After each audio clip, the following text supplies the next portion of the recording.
Hello, my fellow education bureaucrats. How are we doing today? We are so excited to hear about our country's new education system you've been developing. Ah, yes.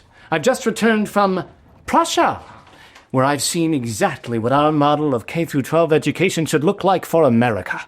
So Prussians share the same values and culture as the American families? Not at all. But I'm certain that everyone will love my version of it here. How exciting! Will we group children by their interests and talents? No, we'll do something better. We'll sort these peasant children into cohorts by zip code and birth year, and require them, under threat of imprisonment, of course, to sit inside a closed public classroom all day long for 13 years. Here. And what about the children of the wealthy? Will they also be sorted? Heavens, no! My naive child. No. Rest assured, the children of the wealthy will continue to access all of the best educational opportunities available in our great nation at any age and place they desire.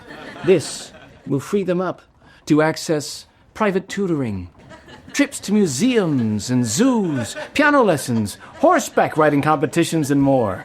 We expect them to be our leaders. Will the teachers ensure that every student will master the materials? If only it were that easy. No, teachers will have too many kids with too many needs to worry about mastery. No, they'll just pass on every cohort, every year, even if the kids aren't ready yet. How will the child's next teacher know what the child has learned or not learned yet? Oh, that's easy. We'll simply use the meat-packing grading scale. That way, every teacher will know which batches of meat, which child is of grade A quality, and which children are grade F troublemakers that need to be turned into sausages. Disciplined more. And what will the child's day be like? Will there be real-life projects for them to do to benefit their communities? Of course not. That will be left to the children of the wealthy. No, our public system must be focused on controlling the masses, with bells every hour, and enforcing strict obedience from our citizens. Our goal is not to create a valuable learning environment, but to create obedient voters whom we can control. So, what will the children be doing all day? I'm so glad you asked. It'll be like a Prussian army boot camp, with a standardized curriculum delivered in every room. Every hour, a bell will ring, and a child will have 6 minutes to race to the next class. Even if they are still working on something? Yes, they must drop everything and move on. In fact, we will have a tardy tracking system to punish anyone who's too slow moving between classes. What about playtime? Will the children have time to interact with other kids in open play? Of course. We'll give them 15 minutes every day. We shall call it recess. That way our legislators will know what it is. Only 15 minutes, sir? Yes, that's plenty. But for any troublemaking students, they'll have to skip recess as a punishment. But isn't playtime exactly what they need? Probably. But instead, we'll ostracize him with this hat. What about children who learn differently? Will they have school choice? Of course not. We can't trust parents unless they're wealthy.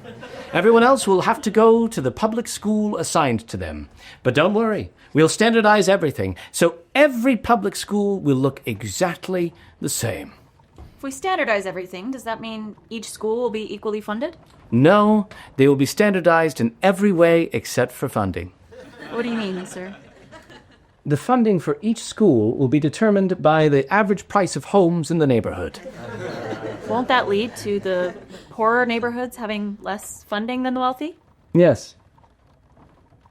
Which is why I'm glad you asked me about sports. I envision that every great school will spend massive amounts of money on sports equipment, stadiums, and weight rooms, so that college coaches will come to those schools in search of the best athletes. That sounds expensive. Won't that take funding away from learning the basics? Yes, it may take funding away from academics, But Friday Night Lights will become such a community fan favorite that no one will care what happens in school.